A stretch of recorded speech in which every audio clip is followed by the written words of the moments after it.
Welcome to Bring Out Your Badass Self, a movement to break your negative thoughts and habits and instead focus on building each other up and encouraging fearless authenticity.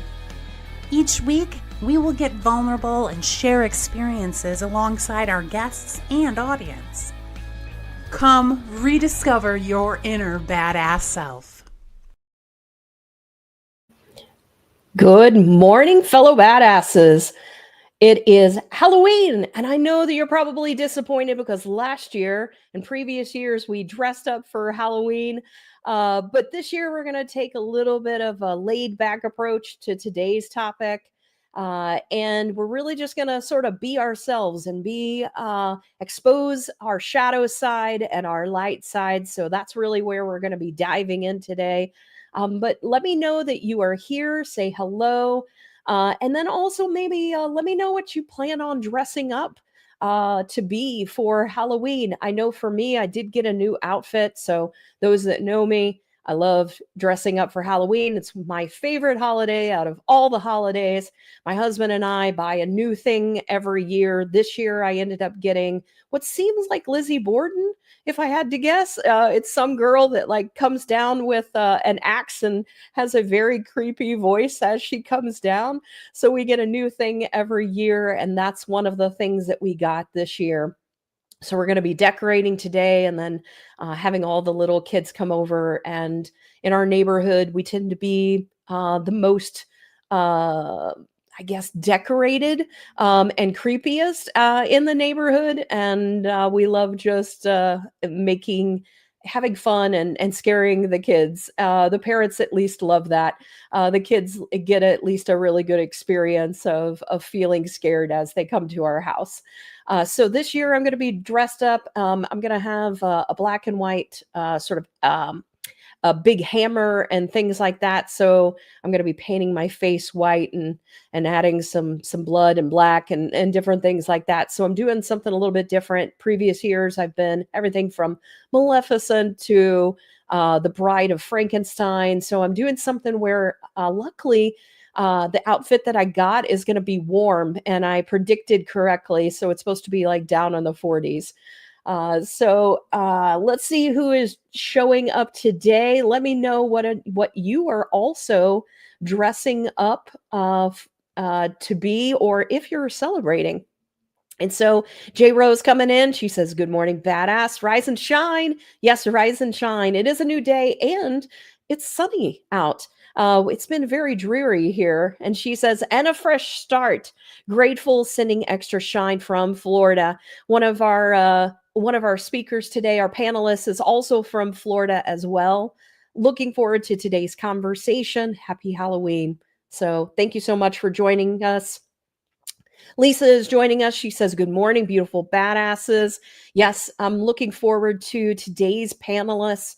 Not only do I think they'll have a lot of great things to say, but it was funny as we were backstage, I was like, wow, I'm with not that everyone else isn't gorgeous, but I'm like, I'm really with some really attractive people today as I was sitting there looking at the screen. And so I'm looking forward to today's conversation. Lisa also says, "Looking forward to those Halloween pics." Yes, it'll be amazing. I tend to take a lot of them. Sometimes I do a video, like a collage of those. And so as you guys continue to come in, say hello.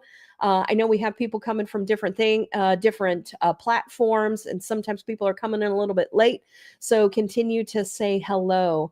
But what I would like to do is I would like to say hello and bring up our panelists so we can jump into today's topic. So let me go ahead and unmute them and then bring them up on the stage. Good morning. We also have a special guest as well that's joining Michael as well. I love it. Good morning. So, good morning. How are both of you doing? Really good. Thanks for having me. Very good. Absolutely. Well, one of the things that I wanted to do is I wanted to just do a little bit more of a formal introduction to both of you. And then maybe you can also give us a little bit more about yourself. And so Michael on the right, Michael Balsa is founder of LeadYourselfFirst, and he is an information security analyst at FIS. And then he's also a USMC veteran, so Marine Corps, and also a servant leadership coach. And then Elena Bombardier, correct? Yes, that's correct. Perfect. She leads clients and guides clients to develop habits in areas of mindset, movement, and nutrition, and is a certified health, nutrition, and life coach for female professionals and business owners. And so I'm so excited to have each of you here. And maybe if you guys can give us maybe a little bit more of the personal introduction, and then also just anything that you want the audience to know about you. And so, Michael, would you like to start us off? Absolutely. So just like you explained, I was in the Marine Corps. I did 8 years in the Marine Corps, and I currently work in the cybersecurity field. I work in the fintech industry, to be exact. And I'm also a leadership coach. I help clients with career transitions, especially into the tech field. And I use a lot of my my mentorship and my coaching skills to be able to provide the best, I guess, the customer experience when it comes to being able to accomplish whatever goals and tasks they have in mind. And I love it. Love helping people. I like seeing the best come out of everybody. So, yeah. I love it. Thank you. Elena. Yes, absolutely. So just as you said, I started off actually a while back, and I was certified as a personal trainer. And as I was doing my personal training work, so many of my clients were just asking me, they needed more help, like in other areas, whether it was nutrition, it was mindset, consistency, motivation, all the things. And I'm like, I want to be able to help them with more. So then I got certified as a holistic health coach back about 7 or 8 years ago, did that for a while, and then still wanted to be able to go deeper with my clients and have more tools to do it. So then I got certified as a life and business coach as well. So now I really feel like I have the full kind of arsenal of tools to be able to help clients. And in doing all of that, I've created so much content along the way. I also started doing content creation for different businesses in somewhat of related fields too. So I kind of do both of those things. I live in Syracuse, New York, and I have a 10-year-old daughter and a little puppy. So it's a little personal side as well. Yeah, I love that. I love that. And so maybe one of the things you both can do is also drop, how people can connect with you, things like that. We can make sure to do that, as well as anything that you guys want to provide and let people know more about you or things that you're offering. So thank you for those introductions. So today, as you guys know, we're going to be diving into the law of gender. And this is our last series, final episode of this series that we're going to be exploring. And it's really about harmonizing that feminine and masculine energy and finding your flow. Today, we're going to talk a little bit, deeper about the shadow side and the light side of each of these. But it's really just meant to be able to help you to step into greater clarity, courage, compassionate power, whatever it is that you're needing to draw upon from your masculine or feminine energy. And then one of the other things I wanted to do is sort of set the stage in what we're going to be talking about today. And so we will talk about the shadow and the light side. And I want to talk a little bit about how that shows up so you can have a little bit more information as we dive in and ask some questions of the two panelists that we have. And so when we're referencing the feminine light, some examples of that might be your intuition. And we've talked about that previously. It's also creativity. It's also being receptive, and then also relational attunement. So there's specific things that from a feminine light perspective, it's more the things that help you to tune in, to expand upon. And really when we think about the feminine, we think about create. And so, it's creating, whether it's a new thing, whether it's creating a baby, so when we're stepping into the feminine side, it's about creation. It's about the new, and starting new things, and the things that you can do from that perspective. When people have a wounded feminine, it shows up in the feminine shadow side. So it might show up in emotional overwhelm. It might be codependence. It might being passive or manipulating. So that's when the feminine shadow shows up, is when we have that wounded side from our trauma or the things that we go through. That's when we end up becoming maybe sort of passive and step back and avoid, or maybe we're being more manipulative, or we're just overwhelmed from an emotional perspective. And then a lot of times you'll see it from a codependence perspective. When we step into the masculine light, that is when we're adding more structure, the protection, we're setting boundaries, we're adding clarity, and we're being very focused in our actions.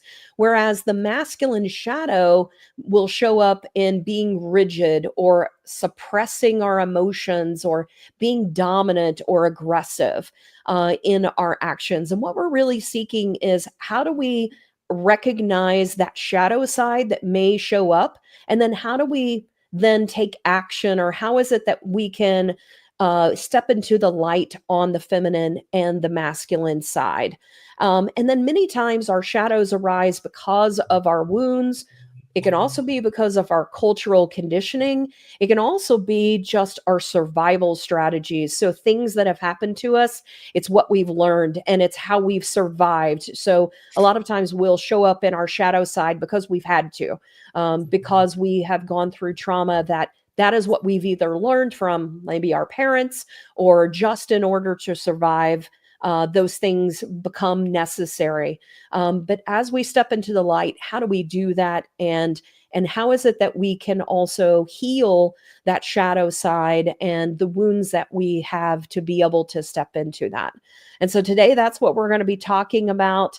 And when we think about stepping into the light, it requires confidence. So I want to start this off with the question for the panel is, when you feel most confident, how does your energy show up? So for example, is it open and nurturing? Is it decisive and fixed or focused? Or is it a mix? And so I'd like to start off with Elena, maybe talk a little bit about, when you feel most confident, how does your energy show up? Yeah, I would say for me, it's a pretty solid mix. I think it's usually led with intuition and openness for sure, but I also feel like it brings in a little bit of like the masculine light with the focus and the clarity. I feel like Yeah. it's just like this sense of flow, the energy where you just have kind of all of those things together when I'm feeling like super confident. I do feel like it's a solid mix. Nice. I love that. Michael, how about you?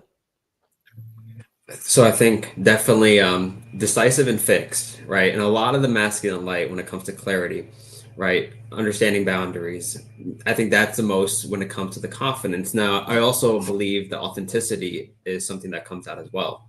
Mm-hmm. I think when we look at the masculine light, we also got to think of, clarity, boundaries are all connected to our identity.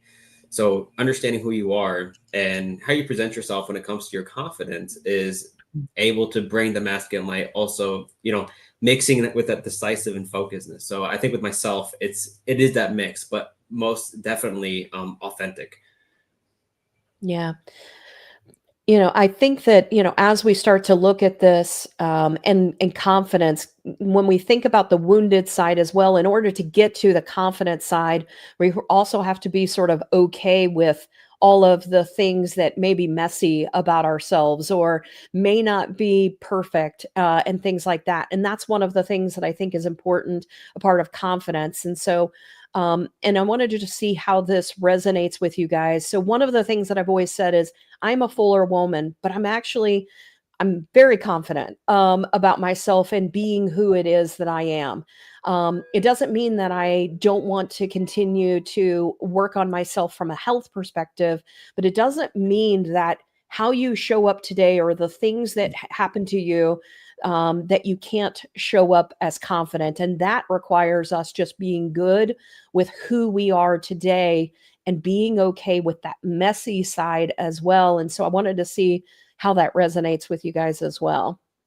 Yeah, absolutely. I think it's exactly what you said. Being being willing to own all parts of you and being and still loving yourself. I mean, I feel like the whole self-love thing, people like some people hate hearing it, but Yep. being willing to like all parts of you Yep. and kind of welcome them in and then decide like, where do I want to go from here? I think that all leads to confidence. And in coaching, what we focus on a lot is it all comes down to like what we think about ourselves. And that is what either leads to confidence or doesn't lead to confidence. And yes, it's your experience. Yes, it's your qualifications. Yes, it's all the things you have.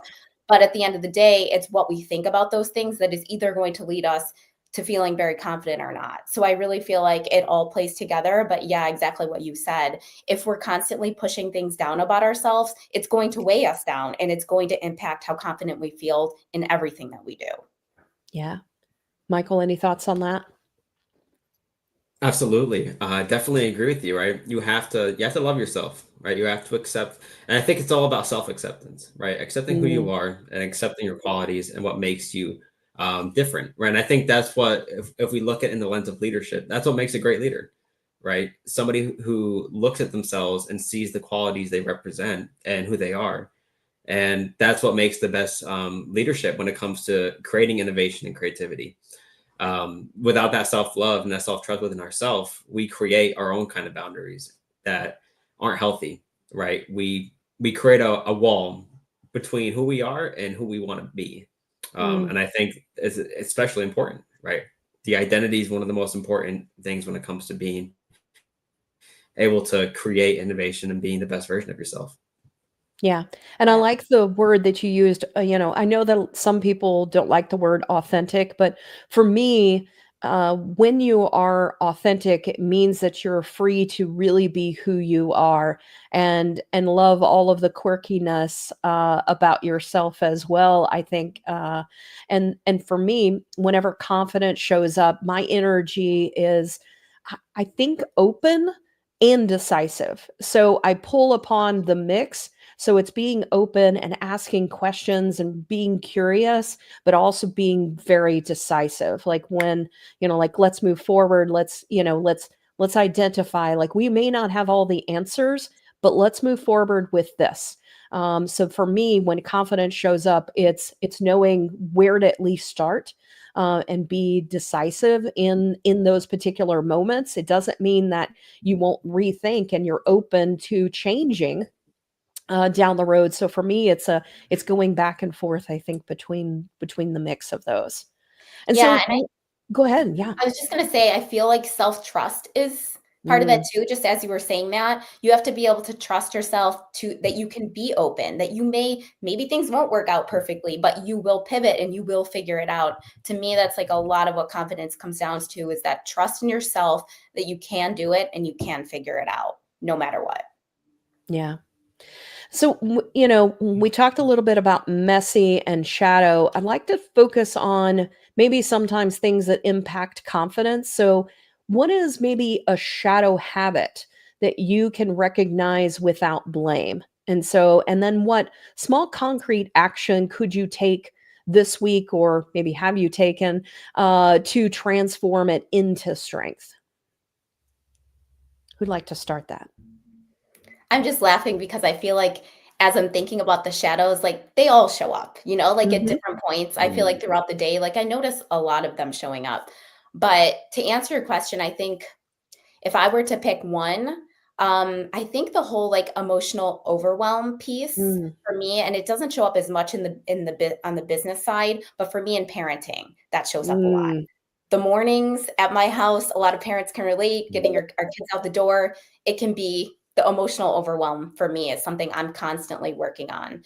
So I think it's the reminder when I'm in those situations. For me, you asked about, one thing that we're working on or doing this week. It's just that reminder to pause, because when we aren't conscious sometimes of what's happening, it all happens so fast. Like you mentioned before, the survival strategies, the survival mechanism kicks in and you just want to go control the situation.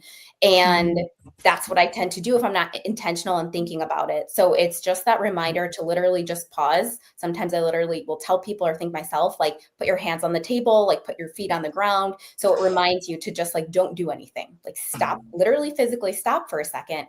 And then you can breathe and actually think about what do I want to do here versus just like go all in. And with parenting, sometimes it's yelling or whatever it is. Business may look a little different, but being that reactive person that you don't necessarily want to be. So for me, I think it's that emotional overwhelm in that specific area is something that I am very in right now and working on navigating the best Yeah. possible. I think a lot of our audience members will probably relate to that, to the emotional overwhelm as well. And so while Michael answers this question, I'm also going to pose this out to the audience. So I would love to hear your thoughts. And so real quick, Michael, before you start with what your thoughts on this, I do want to say hello to Bryce. He says, good morning and happy Halloween. I'm hoping your daughter's going to be able to celebrate Halloween. So I'm interested to hear, Bryce, on whether you found, I know it's Drury where you're at, so I'll be interested to see where you end up celebrating Halloween with her. And then Abbas, good morning to you as well. He says, looking forward to today's topic. Excited. We're excited to have you. Thank you so much. And then Kim says, good morning, amazing badasses. So thank you. Good morning to you, Kim, and back at you. We also have, let me see if I can see. Okay, Tim Stevens. So I think this is the first time you have been here.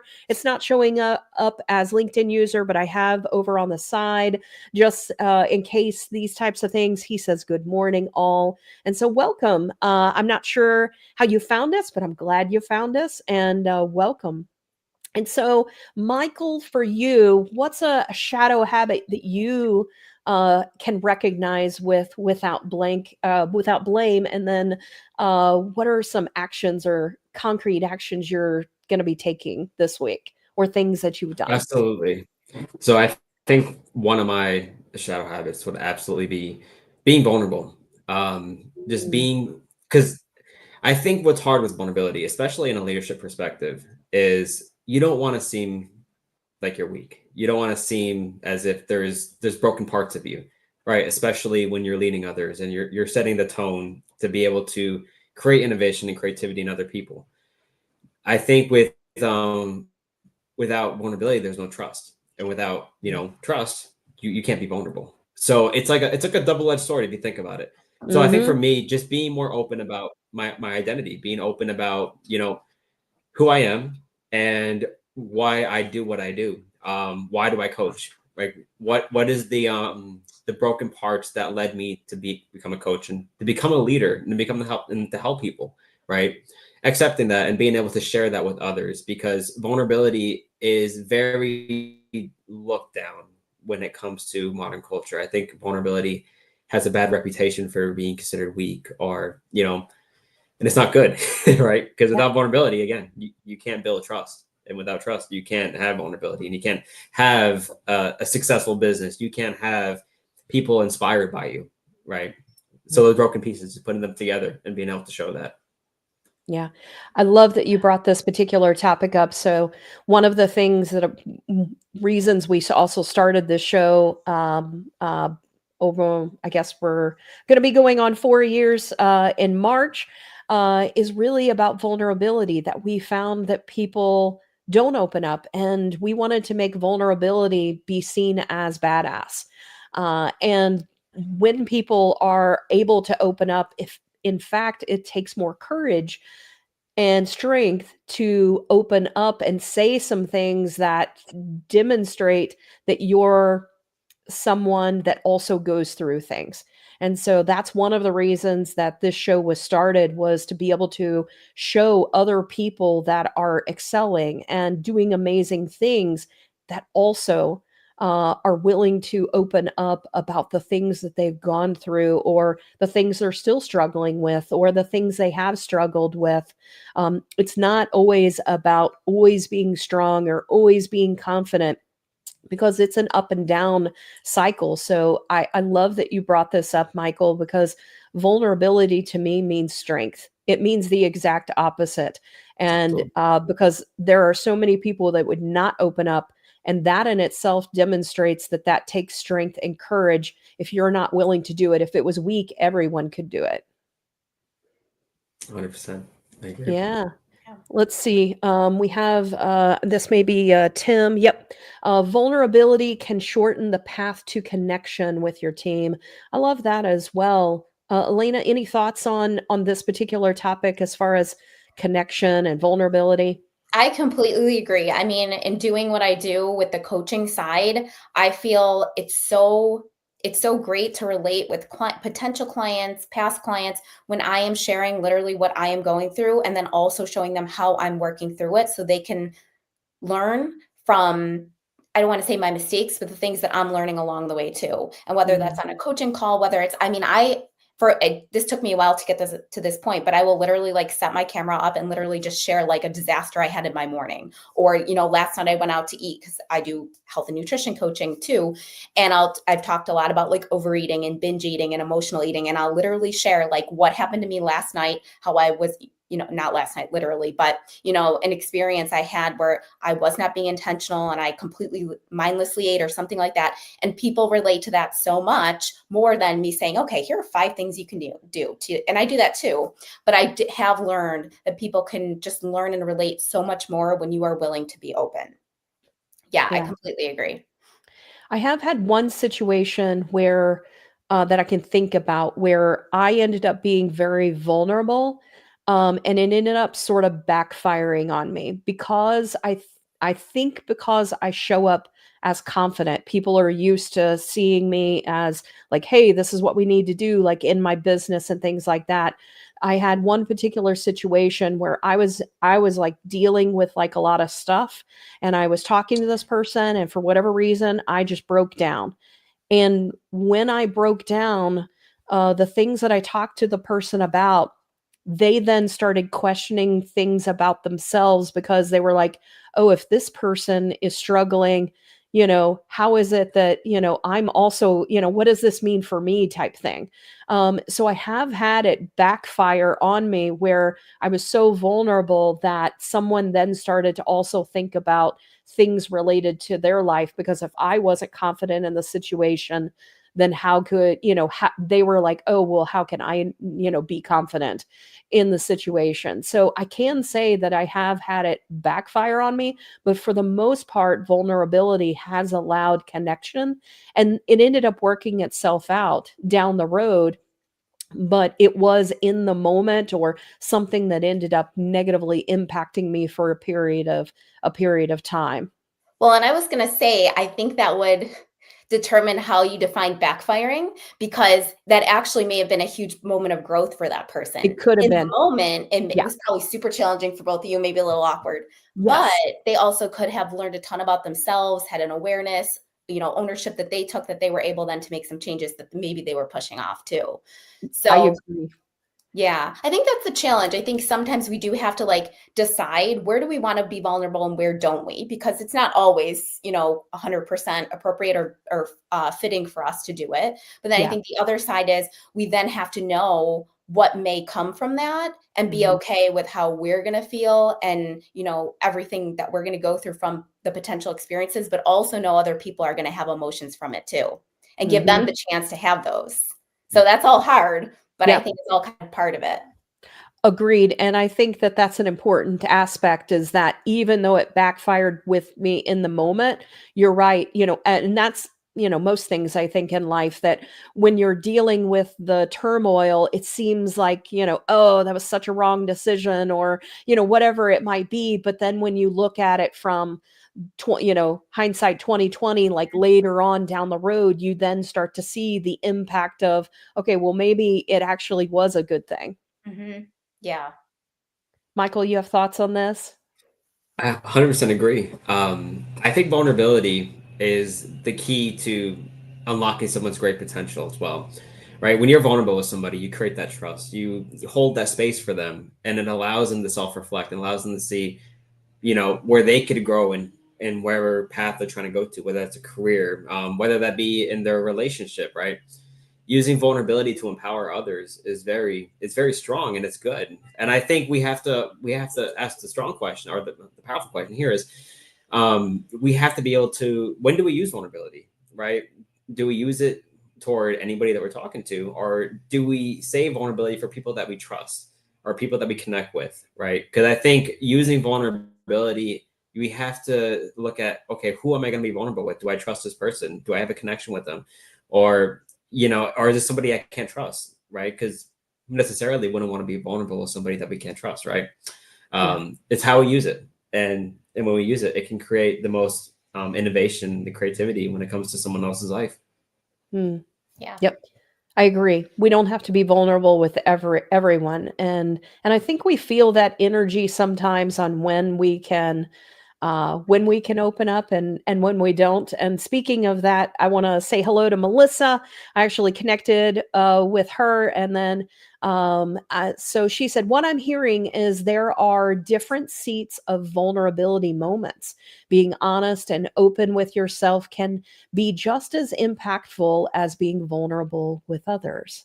And so thank you for that, Melissa, and thank you for coming today as well. I want to dive into another area that sometimes when we are working with maybe our spouse or someone that's close to us, a lot of times we when someone pushes back on us, I want to talk a little bit about what our immediate impulse is and what rises there. Do we defend and assert? Do we soften and relate, or something else? And then, what does that pattern for yourself tell you about your shadow patterns? Michael, do you want to start this one out? Sure, absolutely. I think softening up, I think using those traits such as empathy, compassion, and being able to really relate with why did that happen? Why did that push happen? Because using empathy, right, and using a little vulnerability as well too, can allow somebody to really open up and to build that safe space to find the reason behind why it happened. Why did you push me back, right? If we were to be assertive maybe about that, it could create defensiveness. The other person can become defensive and necessarily wouldn't want to share why they pulled back. So I think being able to soften up and being able to use empathy and compassion and other of those key traits to allow the understanding of why that happened, so they can open and create that space. Is that something that's natural for you, or have you had to work on that? Oh, I think that's something I had to work on. Okay. I think in the past, if I self-reflect on myself, I definitely was much more defensive. I was much more reactive toward, pullback. And I think looking now, especially becoming learning to be a coach, and especially when it comes to leadership, empathy, compassion is something that's important when it comes to understanding those moments and self-reflecting on ourselves, right? Because we can't get the truth if we're not able to be true to ourselves and be honest with others. So I think, just being open and soft is definitely the best way to be able to relax and find the truth behind why that happened. I like that. Lena, what do you think? Yeah, so 100%. My instinct, like my natural way of reacting before I did a lot of, self-development awareness work, would for sure be like that defensive, assertive, nasty email writing right away, annoyed, frustration, all of those things, which tells me a lot about my shadow. I feel like now I act totally differently than I would have 5 years ago. It's a lot about taking things in and like kind of sitting back. Cause a lot of times for some reason, when I hear this question, I think of emails that are coming into me or messages, or it might be a text. Usually that's the form that it comes in. And I feel like I have a good practice of sitting back and like kind of taking a breath and like, that's interesting. I wonder, what they're trying to accomplish, what's making them say that. What is really the goal here that we're all trying to accomplish? I'm thinking of it in like the business sense. I do a lot of freelance work. So I work with multiple different clients at one time. Sometimes it's, a difference in a misunderstanding in a deliverable or something. And I'll get an email communicating that. And it's like, okay, what goal are we all trying to get to here that we can get to without, me having to take down boundaries or do more work that I'm not being compensated for, while they can still get the result. So I think for me, it's not so much about softening necessarily, but I think it's about like getting curious and understanding what they're trying to accomplish and how can we all get to that same goal and still feel good about it. So to answer the question, 100%, 10 years ago, I absolutely was way more reactive to, like Michael said, but just went into that automatic defensive mode because I was taking it as an attack on me. When Yeah. it's not, you know, sometimes it's literally an email saying, hey, can you make this a different size? And it's all about, okay, let's get curious. Let's figure out how can we get to the goal without it, you know, having a massive impact on anyone. So yeah, I love that. I will say that I'm still working on this piece. So for me, it is continuing to be curious. It is continuing to, I still tend to go sometimes to the assertive side of things. I don't, defensive or control used to be, something that I had to deal with, and maybe occasionally still, it's like, whoa, wait a minute, like why, why is, what is going on? So now I ask myself like a lot of questions, like okay, what am I needing to learn from this? Or what, why is it that this person, can't see this, the same thing? Like, so it's asking a lot of questions. And sometimes those questions are to me, like, instead of, to the person, like, well, what am I not seeing a part of this situation, or what am I missing here? So I would say that, this is something I'm continuing to work on, but it's really focusing on, I tend to focus on like the curious questions to be able to understand a little bit more about what's going on. yeah, and I feel like one of the hardest questions to ask ourselves when we're in those situations, and it doesn't always apply, but like, what can I actually take ownership for here? And it's so hard, Yes. especially in the moment, but I feel like sometimes afterwards, this happened to me the other day. It was a client had, made some additional requests, and I got kind of annoyed right away. And then I sat with it. And then after, I'm like, you know what? They're kind of right. I could have done this differently. I should have asked this question. I did miss this. I'm not perfect, and I'm acting like I am, So it's like calling yourself out and kind of looking at, all right, I do have some opportunities here for growth, and they kind of pointed them out, and that's why I got mad. So I feel like Yeah. it's all of that. Yeah. I'm curious, have you guys ever had to um, gently point out the shadow patterns of other individuals? So, like when other people are being defensive, how is it that you tend to approach those types of situations? Not you, but someone else is defensive. Michael, what are your thoughts there? Well, I think that's a really good question. I think definitely just holding space for the other person and being open-minded and understanding about maybe like what's going on with them exactly, right? Maybe just being a Mhm. friend in the moment, right? Because you might never know. I mean, life is just crazy in general, right? We could be going Mhm. through a relationship issue. Maybe we lost a loved one, and from that, their emotions become very much reactive. They become very much understanding. So being a friend, being holding space for them, and just trying to allow them to be, hey, like, what's wrong? Are you okay? Like, how are you feeling today? There's something going on that you may want to talk Yeah. about. Like, just having that the authenticity and that open mindedness with what could be going on in their life. Just being a friend. I think that's the best way to put it. Yeah. I like that. Lena, what are your thoughts? So as you said that, I thought it depends what the situation is, because if it's on a coaching call, I'm going to call it out or bring it up in a very different way. Like if someone is signed up to be coached versus if I'm in a conversation with my sister or a friend or even my daughter. I Yeah. think if I'm on a coaching call, that is kind of my job to point those things out in like the most respectful way possible. But like, it's interesting, every time we bring up this topic, I'm noticing you say this, or I'm noticing Mhm. a shift in your energy, like what's going on there. So I feel like that's kind of how I would approach it there. But I feel like when you're in a situation with a friend or, a sibling or a child, they didn't ask you to coach them. So I feel like Mhm. that's where more exactly kind of what Michael said, like, hey, maybe it would still be like, I'm noticing this, but I feel like you have to kind of read the room. You have to like figure out like, Yeah. is it appropriate right now? Is it helpful right now? Or maybe Mhm. it is just kind of listening to them, letting them, vent if they're venting, whatever it is. So I feel like it really depends on the type of situation.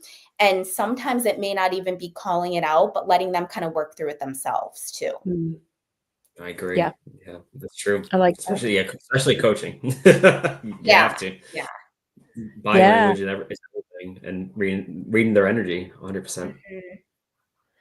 All right, we have a new person joining us. Welcome. I'm probably going to mess this up, so I apologize. So is it Shohidlu? Shohidu? So you have to tell me whether I'm pronouncing that correctly. So welcome. And let us know what you're thinking about today's topic that we're talking about. And let's maybe dive into, you guys have mentioned leadership a lot.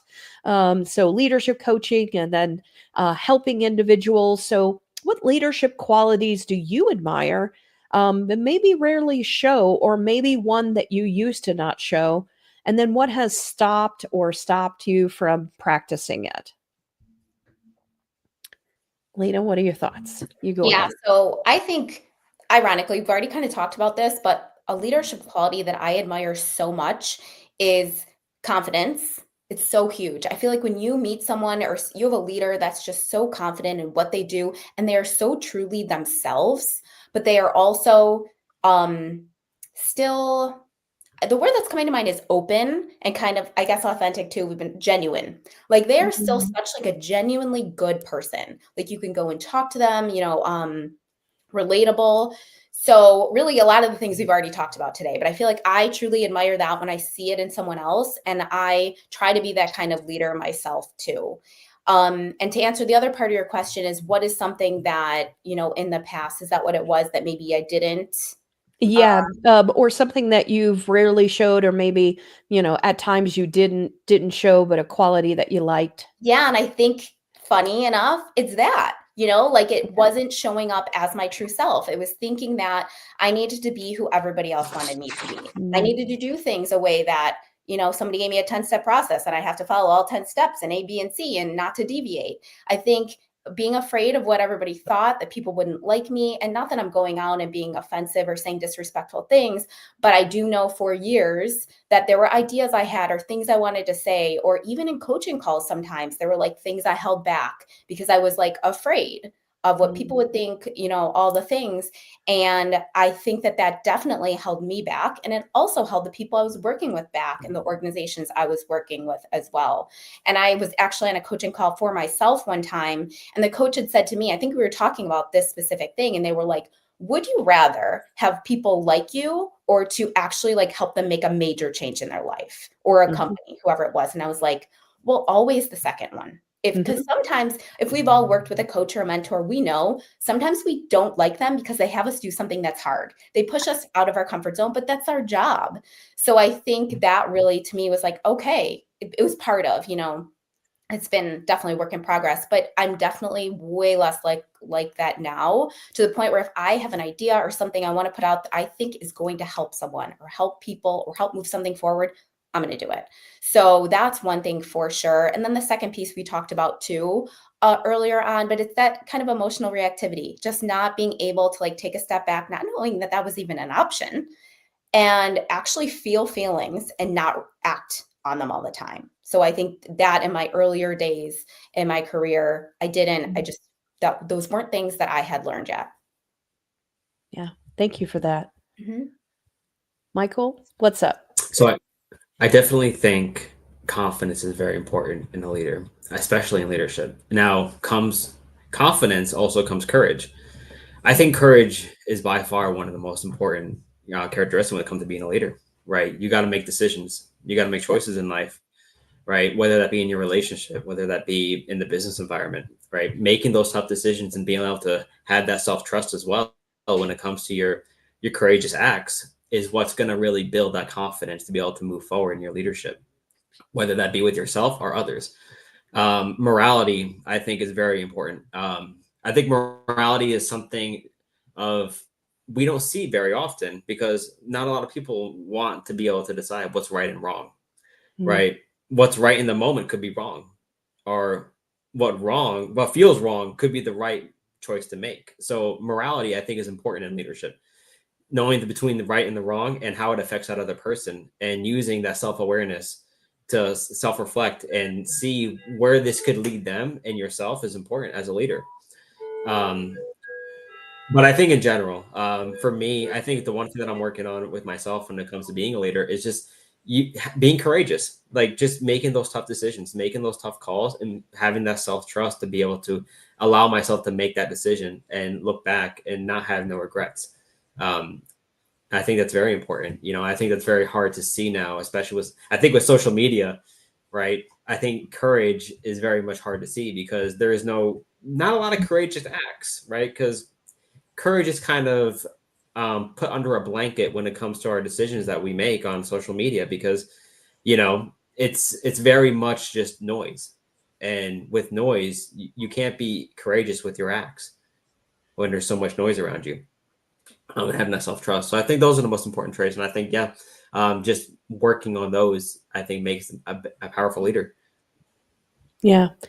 One of the things that I think that I have worked on is over from a leadership perspective is being very clear on like the end in mind, and then allowing flexibility and but also adding structure. So here's the structure, but within the structure allowing flexibility and adaptability to move. And so definitely early on in my career, I would say I was very rigid, like this is how you have to be a manager. And so I've learned to be able to add, okay, like here's structure to allow people to get to the end in mind in the way that they see fit. But let's also agree to sort of where we're at. And so for me, that's a leadership quality, is allowing the flexibility and the freedom to be able to approach it how you want, but still let's talk about the end in mind so we're both clear and gain clarity on where it is we expect to be and when it is we expect to be there. And then if you're not, then we have to have a conversation, regarding that. I think the other thing is setting boundaries. And especially when you start to, um, from a leadership perspective, if you are also hiring people that maybe well, like you always end up sort of sometimes hiring people like, I know this person, I trust this person, I know them in a particular way. But sometimes when you are too close with someone, like you have a really close relationship, you also have to be able to set very clear boundaries with them. And that is one of the most recent things I would say that I have had to learn as well, is being able to establish, yes, you're also my friend, in this business setting, here's one of the other things that we're going to need to get very clear on as well. So me being very clear on what the structure is, what the expectations are, getting clarity together, and then being able to set those boundaries on when those things aren't being accomplished, and being assertive and being able to have that hard conversation with someone you also care about has probably been the most recent thing that I have worked on.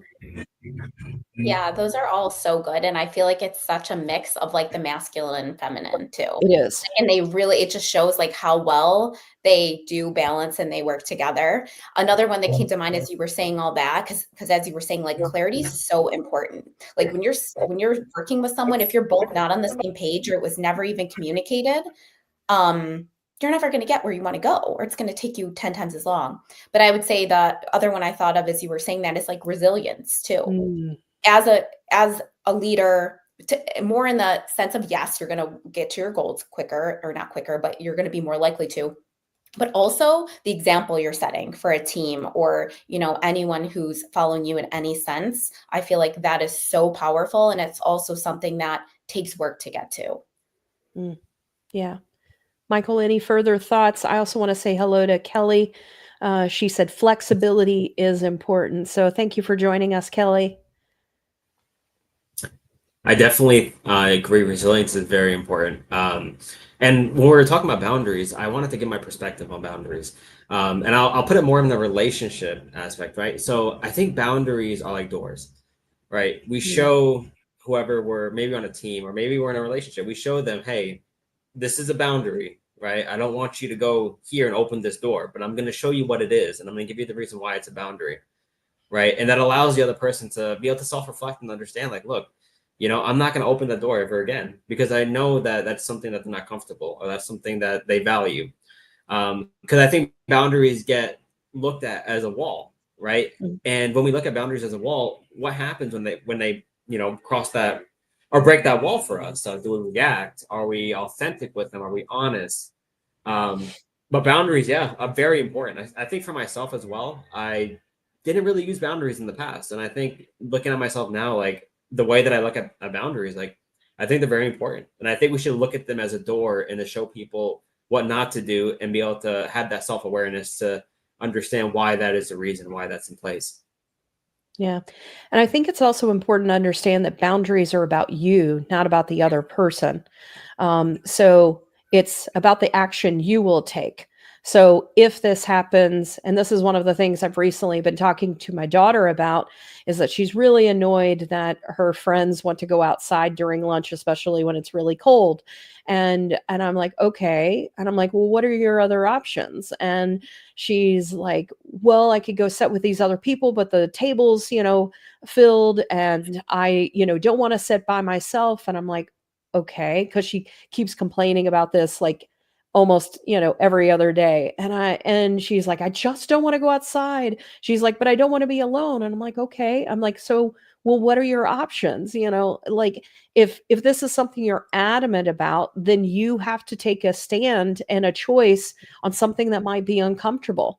Or you're really not setting a boundary of saying like, hey, you guys can go outside, but I don't feel comfortable. So I'm going to stay here, and you're willing to do whatever it is. And I think that's one of the things that people misconstrue boundaries about. They think it's controlling the other person when it has nothing to do with the other person. It's saying, I won't agree to this. Therefore, this is what I'm doing and what I won't do. And so for me, that's one of the key things that I think sometimes people misunderstand about boundaries as well. Especially in leadership, because many times, not always in a leadership role, you typically have a full calendar or a full schedule. And I think such an important piece is, yes, knowing boundaries are about you, honoring them, which is the Yeah. piece so many people have a hard time with, but then also like setting really clear boundaries for you around your time, around your schedule, around your health, all the things, so you can show up as the leader that you want to be too. So yes, I think when you're working, with other people, but also for yourself as well. Yeah. So I just dealt with Absolutely. this, but I'm curious to see what you guys think. What is your best advice for setting boundaries when you are friends with a colleague? Michael, what do you think? Oh wow. I think that's hard, right? It's never easy, especially if they're a friend. Yeah. You know that person outside of work. But I think being able to have an honest conversation, using honesty, right? I don't think we mentioned honesty yet, but being Mm, honest with them, like, look, you know, we're friends, but in a professional environment, this is not how we should be, talking to each other. This is not how we should be presenting each other, you know, and being able to be honest with those boundaries and being able to be clear, very clerical, right? So there's no misconfusion between the work environment and the professional environment. mhm. But honesty, using self-honesty with yourself and being honest with the other person, and also honoring that boundary that you have in place when it comes to being at work. I think it's important. I think that's the best way to go about that. Yeah. Yeah. Yeah. Yeah, that's definitely a tough one. And it made me think of, I had a business with my sister for a while, and we operate very differently. We no longer Mm, have the business together. And that was because I set a series of boundaries with myself in that situation, and it just didn't work. We mm. still have a great relationship, but it was not comfortable throughout that process. So for this question, it just reminds me of that. I think what it always starts with is, what do you both want? What are you trying to accomplish? And getting clear on that for yourself first, because it's going to be a whole lot easier to then set a boundary and honor it when you know that like you want this thing and you have a really solid reason why. But say, for example, this person, this is probably not what's happening, is you have a friend you work with and they're constantly coming into your office. They're taking up hours of your time and you have calls to be on and work to do. I think to start, it would be, okay, thinking about what times am I okay with maybe them coming in, or when I want to have just our normal personal conversations with this person that maybe aren't during the times they're coming in. So that would be the start. I think the second thing is then knowing why you want it, and also thinking about how do I want to, like you said, with honesty, with compassion, approach this person and have this conversation and explain it to them. This is where I'm at. And actually, I'm going to close, maybe you wouldn't do this, but I'm going to close my door between 11 and 2. And, you know, it's all going to be business for me. So after 2, I'd love it if you come in and we can have our personal conversation. So I think it's getting really clear on those things, communicating it to them. Yeah. But I think the hardest part for people is, like I said before, actually honoring that when they want to come in at noon and you have your door closed and they're knocking and they're your friend. So I think it's also then knowing, I think I said this earlier, they're going to have feelings and you're going to have feelings and everybody's going to be okay. I think that's the hardest part is we know what we want to do. We know what we need to do, but we're afraid of all the feelings. So I think that's a key piece. Yeah. I think it's also understanding sometimes the underlying things that are going on. So if it's, take your scenario, maybe they feel like, oh, you never have time for me. Like every time I come in, you're always shooing me away. And so they take that offensively. It's like, okay, well, what's the real challenge here? You're wanting some dedicated time. Well, let's find some dedicated time. So it's diving into like, what is the real issue here? How is it that you're really feeling? But it requires that person getting clear on what their challenge is, and then you being clear on what your challenge is, and how can we then find together what the mix is. And then I think it's also important that sometimes you may not be able to accommodate. So maybe they want to meet with you at a particular time and you're like, that's not possible for me. And so you might have to set the boundary of like, I'm not able to meet with you on this particular time, but I can meet with you on that time. And I have had situations where I've had to say, like, you and I are not going to be able to agree. Like we can see that we're so far apart on things, but I'm going to support you, but maybe I have to support you, doing something else or going somewhere else, so it's also having that conversation as well. Yeah, it makes me think back to this situation with my sister. We'd have a meeting at noon, or this is just an example, but like she was always late. And I had said at a certain point, I said, if you're not ready to go at noon, I'm leaving. Like I will leave, and I leave. So yes, it's my boundary, but of course, part of the goal is like maybe she'll, be ready a little earlier. And she's better now, but I did it. I followed through, and yes, we did have that conversation. I think that's such a key piece that I didn't really mention is what is kind of underlying, what's all happening here, so you can bring it all to the surface and try to get everybody, if possible. It's not always, what they want. But I think that's really important is figuring out like, where are they coming from, bringing in that empathy and understanding too, versus just, hey, I'm not around from 11 to 2. So yeah, I think it's all really important. Yeah. I want to say a quick hello to Heather. She said, hi, badasses. The time difference got me, but better late than never. And so welcome, Heather. Glad you are here. Heather's actually going to be joining me for a panel on the law of compensation at the end of this year. So glad you are here, Heather. So I want to maybe dive into describing maybe a recent choice that you made. And which energy, was it feminine or masculine, that sort of led you to a choice?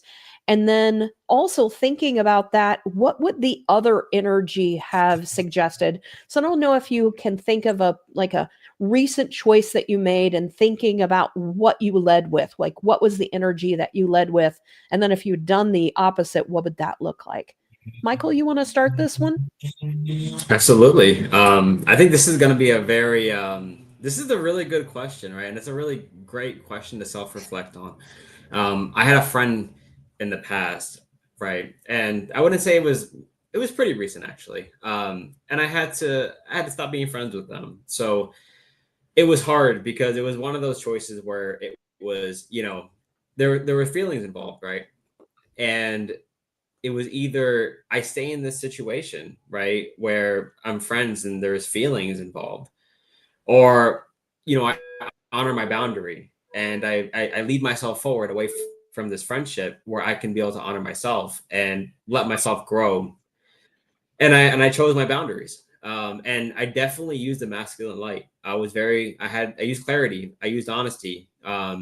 and I used empathy and compassion. That was weird because I never saw myself being empathetic in the past. I never was empathetic. But ever since I've been a coach and I've learned, active listening and just holding space for others, right? I realized how powerful empathy was, and I used it when I delivered my message, and it allowed them to step in their feminine energy and to be able to respect that boundary without having to react to it. And it was such a humbling moment for myself because I could have reacted in that situation, or I could have stepped really in my masculine energy and established that boundary without empathy, and it could have delivered a whole entire reaction. But yeah, I think that was one of the most toughest situations where I had to use that masculine light. Yeah, I like that. What are your thoughts on this topic, Elena? Yeah, an example that came to mind when you asked this was I recently decided to take my daughter and spend the summer abroad in Spain. And it's a big decision. And I saw it come across my social media for a while and it's kind of like, oh, this is interesting. And, I'm like, I'll get more information on it. And then just randomly one day I saw that they announced that it was a group of families that go and do it. And I saw they announced on their social media, basically registration is in like 2 days. There's 700 people on the wait list and 30 people get in. And I was like, yes, like it was like automatic, like intuition, like, yes, you want this, is going to be great for you. And you're like, it was all, I just felt like I want, and I need to do this. And I went in and I signed up. Like, I mean, it was in a matter of like hours. And obviously it's a big decision, investment, everything. But I feel like I really trusted, like, it was all trusting intuition and kind of that knowing. I do feel like there was a little bit of the masculine in there because it was clarity, well, not really right then, but I will have to do, some boundary setting around it. And I took focused action too. It was a focused, aligned action. So I feel like it really was a mix. I feel like it led more with the feminine for sure. And to answer the other part of the question, if I were to look at maybe if I was more fully in masculine, I probably would have done a lot more analysis. My logic would have probably came in a lot more. I would have been, looking into what is my schedule going to look like? How am I going to make it work, with A, B, and C? But instead, I really leaned into, I'm going to make it work and it's all going to be fine. And I did it. And I still believe that. I think it is going to be fun. It's going to be great. So, yeah. I find it interesting that both of yours were leading with the feminine. And so we have the empathy, we have the intuition in things. And then it's interesting, as I've been sort of looking at the masculine and feminine, it seems like a lot of times leading with the feminine, then followed up by the masculine, ends up being like the best choice. And I wanted to see what you guys think about that sort of observation. I would 100% agree. Yeah. As you started, you've been talking through all of this, that has been my experience in most cases when I have accomplished, most of the like amazing things that I have. It's usually that process right there. Yeah. Michael, what do you think? I agree 100% as well. I think feminine energy is important, right? I think, right, as a man and a woman, right, there should be a balance between the feminine and the masculine energy, being able to utilize empathy and compassion and balancing that with the clarity and the boundaries and the standards when it comes to having that masculine energy. And I've realized too, and working as a coach, being able to use that feminine energy and being able to hold space and use a lot of those powerful traits that I think are missing now, especially I'll look in the perspective of a lot of men, right? A lot of men feel that they need to be in their masculine energy all the time. And the problem with that is you can never be in your full masculine energy without balancing the feminine energy, without using compassion, without using empathy, honesty, self-respect, or respect for others, right? And I do realize that I think my success with being a coach and being able to bring the best out of people was because of that feminine energy, was being able to balance that with the masculine. Yeah, I love that. In a previous episode that I did talking about this topic, we were talking about sales, and everything we talked about was leading with the feminine. And it was funny because the three people other than Elena that I've had talk about the masculine and feminine energy have all been men. and every single one of them have said leading with their feminine qualities. And so it's interesting to see, I know that, we said this isn't male versus female, and I think but I think it's important to also point out that men that are comfortable with their feminine energy allow them to be more open and receptive to other individuals, and it allows them to be able to call upon. I think that if we start to look at the males that excel, it's those that are able to tap into the feminine energy first in the things that they're doing versus going to the masculine. And so, Michael, I want to just see how that resonates. You're a Marine veteran, and so here we're talking about feminine energy, and with that type of situation, you probably have to call upon the masculine energy. But in these other things, when it really has to do with like connecting with people, leading people, doing sales, doing things that are connecting from a coaching perspective, all of those things seem to lead with the feminine side. And so I'm curious, how do you think men in general react to the fact that they probably would be more successful if they led with the feminine energy? I think it would be very hard to be able to lead that conversation and tell a lot of men that the feminine energy is important, it's powerful, right? And I think we got to look in the perspective of what does social media tell a lot of men, right? It tells them to be masculine. It tells them to not to necessarily be super dominant, but to hold ground and to have self-respect. When the reality is, you can't have self-respect. You can't have leadership. You can't have the ability to inspire others without being empathetic, without being self-compassionate with yourself and compassionate with others, because that's necessarily what's going to build trust, including vulnerability, right? And those are being suppressed. And I think that it's going to lead to a lot of problems when it comes to being able to be a leader, and the future leaders that are going to come upon, that we're going to see, rise and, grow in the ranks of the working environment, and also as well in relationships and dating. Feminine energy is important, and I never looked at it in that way. And I do realize a pattern in the past with how I've grown and how I've become, the person that I am now, that I didn't necessarily honor the feminine energy. I didn't even know what empathy was, to be honest with you. I didn't know what compassion, how to use it. And that wasn't until I became a coach and I learned self-awareness, and I started learning about emotional intelligence and learning about empathy and compassion, how powerful it is. During my coaching call, I had people comment me about my energy, and I never had that before. I was like, oh, okay. But that comes to tell how powerful the feminine energy is, and how rare it is nowadays to see that in a lot of young men, and especially coming from industries that are requiring a lot of dominance and a lot of masculine energy. It's very rare to see that, and I think it needs more light. It needs more clarity, and it's okay to honor the feminine side, right, and the masculine side, being able to balance those both. Yeah, I love that. And so I think about this also, so in a lot of ways, what I have noticed that there are men that are wounded in the masculine, or really sometimes it's the wounded in the female. But whenever they pull upon aggression or dominance, that's the wounded masculine.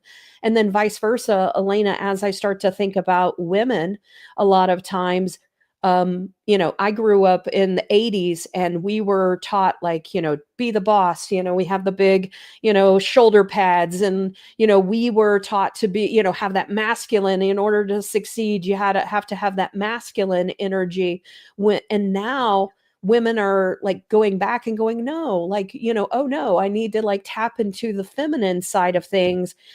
Yet I also see that sometimes women that aren't able to tap into the light side of the masculine, like being assertive, setting the boundaries, setting the structure, being protective of themselves, things like that, that they still have that, needing a little bit more of that masculine light side, being able to call upon that as well. So I'm curious, you are focused on the feminine, on the females and owners and things like that. What has been your experience in coaching people related to this? So it's really interesting. And for myself, as well as a lot of clients, I've worked with a good amount of business owners and executives. And I feel like probably because of that, and we're all generally around the same age, a lot of us did grow up with a similar kind of structure to upbringing to what you had mentioned. So I feel like it's actually more of a challenge to bring in more of the feminine energy. Yeah. A lot of us, myself included, this past like year and a half, I've been doing so much work to bring in more of that, like creativity, intuition, just like chill in my life, because I was very go, go, go, goals all the time, rigidity, working, sitting at night, relaxing, working on my laptop. And it's like, I didn't know what it looked like to relax. So I've had to do work to relax, which is crazy. But a lot of my clients that I have worked with have been very similar to that, where it's like, they're learning to incorporate some of the feminine. And a lot of us are afraid to do that, because we think if we take, what is the phrase? I can't think of what it is. Our foot off the pedal, something, hand off to something, that like, we're going to lose everything. Business or success, all the things, if we're not constantly going. So I feel like in my experience, I've seen a lot of that, and I have seen some of the opposite. But just with those that I work with and in my own experience, it's actually been kind of what you started with, is trying to incorporate more of the feminine. Yeah. I like that. Heather said, yeah, it is foot off the gas. Off the gas. Yeah. She said, feminine energy tends to be the one that leads to meaningful connection more often as well. And then Mark Tamar, he says, hello. So welcome. I think this is your first time as well. So welcome, Mark. So glad you're here. And what I want to do, I want to start to wrap things up. This has been a really amazing conversation, and I hope for the audience that they're gaining some further insight into themselves as well, and reflecting on their own feminine and masculine energy. I want to switch my question to be more about society. And so what I want to end with is, imagine you could snap your fingers and you could help society integrate one shadow aspect of a masculine or feminine energy. Which shadow trait would you want to bring into light, and why? Who would like to start us off? I can go. So I think go ahead. Okay. I think empathy and self-respect. I think those would be the two that I would pick, because I think there is a lack of empathy. I think empathy is slowly becoming looked more as weak, and we could even consider this empathetic leadership, right? Just being able to lead with empathy. It's going away. Like, there are less people that are more empathetic now because of social media, because of the influence that we're seeing when it comes to we look at the red pill industry. We look at a lot of what young adults are watching now, right? There's no empathy. A lot of it has no empathy in it. So empathetic leadership, I feel like would be one of those that I would, if I could snap my fingers, I would shine more light to. And just self-respect, right? Just being able to respect yourself, and also being able to respect others, regardless of the circumstances, right? Just having that kind of respect can be able to allow others to truly be self-aware and self-reflective about their actions. Yeah, for me, I would say if we're bringing shadow behaviors into light, I would say emotional overwhelm and emotional suppression. I'm so passionate about like emotional regulation and management, and just like strength in general, because I've seen, when I learned that, how much I've been able to change my own life and my own health. So I incorporate a ton of that into my coaching and into my work. And also because when we are emotionally overwhelmed and we don't know how to manage that, we are wreaking so much havoc on our body, on our health. We are doing things we don't want to be doing. We're usually behaving more in that reactive. And same thing with emotional suppression. Many times then that's what leads to a lot of times things like overeating, over drinking, yelling at people when we don't want to be, showing up in a way that we don't want, sending, those angry emails that I mentioned earlier on. So when we can learn how to actually handle feelings. What do we do when we feel a certain way? How do we become aware of them? How do we look at them? How do we allow them? We can literally change our own lives. We're not afraid of everything anymore. We're not trying to avoid things. We're not doing things we don't want to do. So those would be things that I always encourage people. And if you're working with me, we are looking at them. And what's happening here? What is going on? How do we process through this? So then we don't have some of those, perceived negative effects that we may have in our life because of those two things. So I'd say that. I love both of these answers. You guys called upon, things that I wanted to say, in the things that you said, because I was having a hard time choosing, but I love what both of you said. So I'm going to call upon something different. I'm going to pull upon intuition and boundary setting. So if I were to call upon the feminine, I think that both of what you said really also, when we think about it, it's also calling upon the ability to stop and really get clear with ourselves, being more in the heart versus in the mind, in the logic. That if we were to take time to really go down and really feel what it is our authentic self is saying, that's when we're really in our intuition. And it has to have that congruence between your mind and your heart. And that is really when intuition starts to come into play. So for me, it would be that. And then I also do notice a lot of people that are unable to set boundaries. Being able to say, no, this isn't healthy for me, or no, I need time, for myself, because I see a lot of people that just go, go, go, go, go. And, this is one of the things I've even done with my husband.